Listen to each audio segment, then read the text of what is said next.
One of my favorite worship services to put together and write and lead is the day of the winter solstice in December. Many of you have been to those services. One of the reasons I love the service so much is because it celebrates darkness. Often we think of light as good and darkness as bad, and so it's meaningful to me to take a day to honor the ways that darkness is good and even holy. It would be good to take more than one day.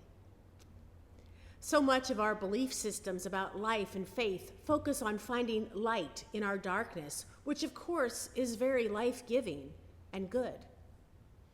Celebrating darkness can also be very life-giving and good. The reading that I have chosen for today is meant for December, for Advent, for winter time. You've heard of Christmas in July. Well, why not an Advent and winter solstice in July? I think in this dark time that we find ourselves in, it's a good time to consider holy darkness here and now.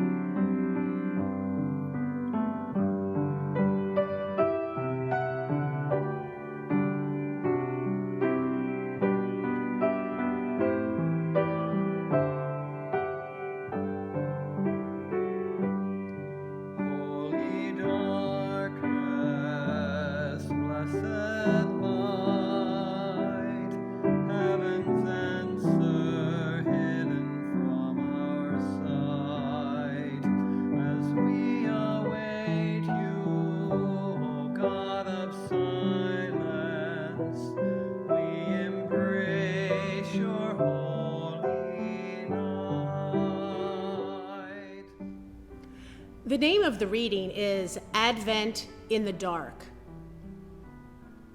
We wait in the darkness, expectantly, longingly, anxiously, thoughtfully. The darkness is our friend. In the darkness of the womb, we have all been nurtured and protected. In the darkness of the womb, the Christ child was made ready for the journey into light. It's only in the darkness that we can see the splendor of the universe, blankets of stars, the solitary glowings of the planets. It was the darkness that allowed the Magi to find the star that guided them to where the Christ child lay. In the darkness of the night, desert people find relief from the cruel, relentless heat of the sun.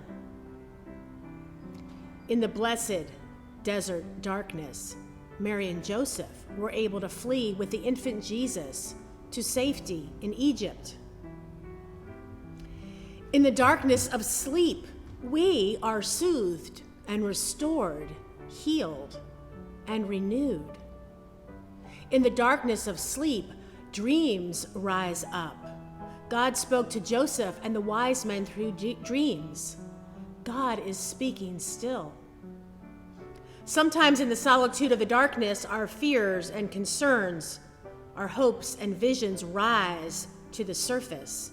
We come face to face with ourselves and with the road that lies ahead of us.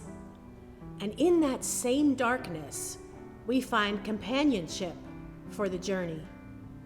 In that same darkness, we sometimes allow ourselves to wonder and worry whether the human race is going to survive.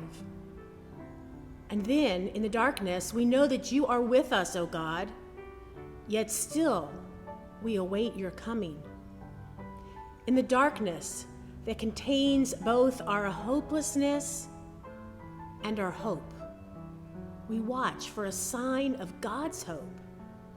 For you are with us, O God, in darkness and in light.